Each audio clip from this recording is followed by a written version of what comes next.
Hey all, Ron here from Military Images Magazine with a new episode of Life on the Civil War Research Trail. Abraham Lincoln could always rise to the occasion when he was giving a speech. Such was the case on June 16th, 1864. Towards the end of the war, a difficult part of the war, as the Army of the Potomac was down in Virginia fighting Robert E. Lee. Out in the West, the Mississippi was clear and progress was being made. Still, the result of the war was very much in question. And Lincoln was in Philadelphia with Mary Todd Lincoln and his entourage to visit the Sanitary Fair sponsored by the U.S. Sanitary Commission, the organization that did so much to support the troops. Lincoln had a heck of a time getting there, winding his way through the streets from the train station to a banquet hall, jammed up, could barely move through the crowds, the police trying to hold everybody at bay. Everyone wanted to see President Lincoln. Finally made his way to the banquet hall. There was a toast, and then he delivered some remarks.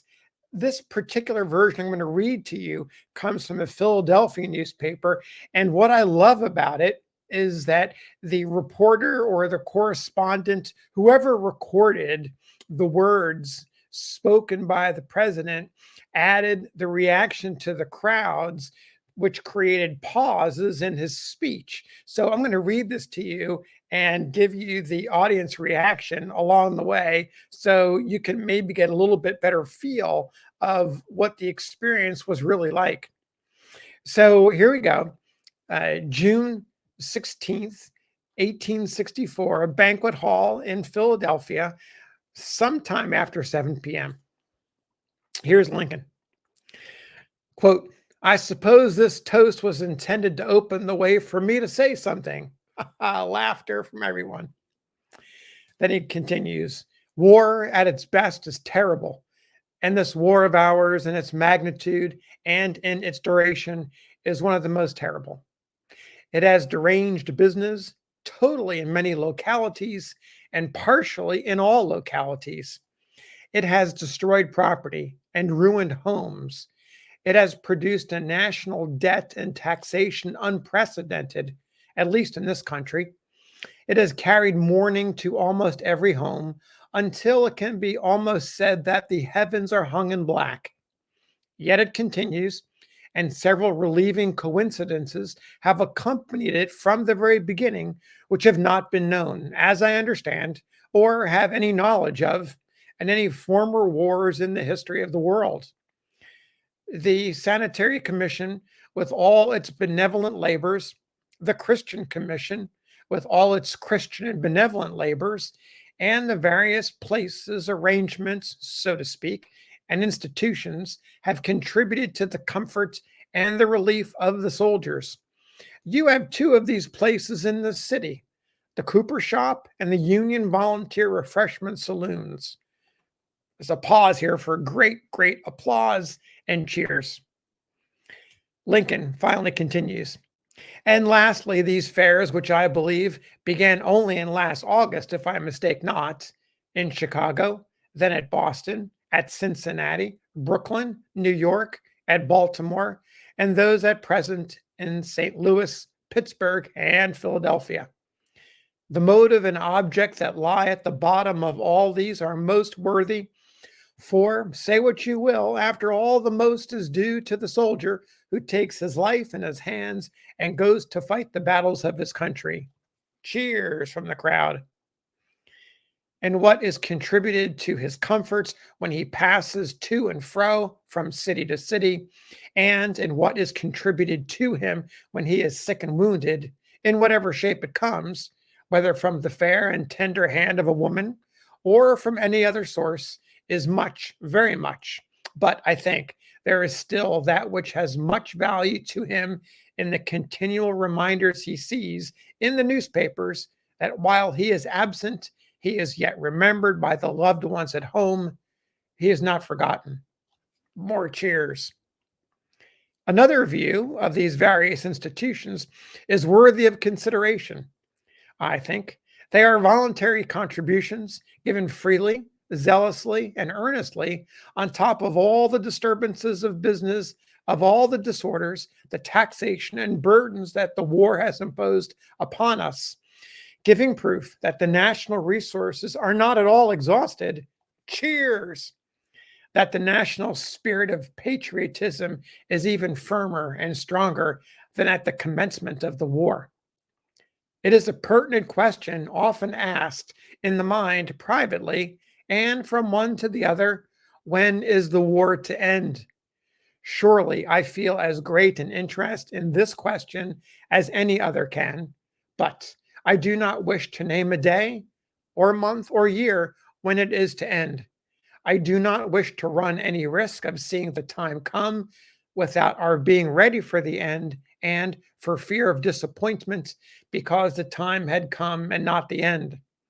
We accepted this war, we did not begin it.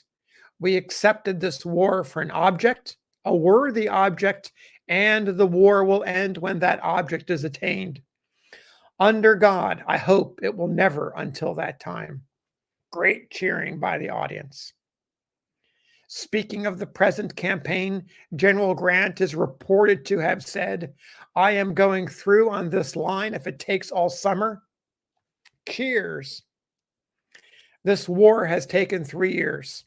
It has begun or accepted upon the line of restoring the national authority over the whole national domain.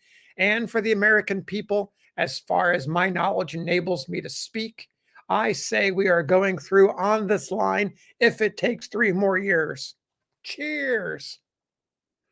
My friends, I did not know that I might be called upon to say a few words before I got away from here, but I did not know it was coming just here.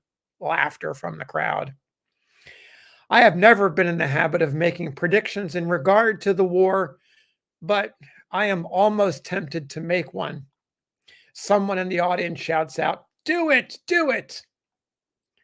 If I were to hazard it, it is this: that Grant, in this evening, with General Meade and General Hancock of Pennsylvania, and the brave officers and soldiers with him, in a position from whence he will never be dislodged until Richmond is taken. Loud cheering. And I have but one single proposition to put now, and perhaps I can best put it in the form of an interrogatory. If I shall discover that General Grant and the noble officers and men under him can be greatly facilitated in their work by a sudden pouring forth of men and assistants, will you give them to me? Cries from the crowd, yes, yes, yes. Then, I say, stand ready, for I am watching for the chance. Laughter and cheers from the crowd. I thank you, gentlemen.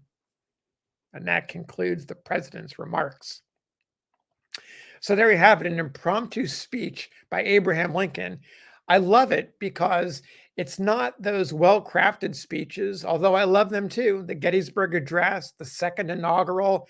He's clearly a master of the language and a master of being able to weave together the elements of the country to be able to tell a larger story and set context without overwhelming. And here he is in a much, much smaller venue, a crowded banquet hall in Philadelphia at the Sanitary Fair, being called on to deliver some words. And what does he do? He pulls upon what's going on in Virginia with Grant. He touches on General Hancock, who is a hero and a favorite son of Philadelphia. He pays tribute to the Christian Commission, the Sanitary Commission, the noble work being done by everyone behind the front lines to make sure that the war is being supported. He talks about the power and confidence of the American people, even though it's a drain on the treasury and a drain on business. It's a highly expensive war with plenty of taxes. Still, people are finding it within their souls and their hearts to dedicate to the cause. So he really wraps all this up in a relatively short speech. And again, I love the interjections of the audience that the reporter or the writer added to it, which gives you a sense of how they kept interrupting him as he was giving his talk. So thanks for listening. We'll see you on the next episode of Life on the Civil War Research Trail.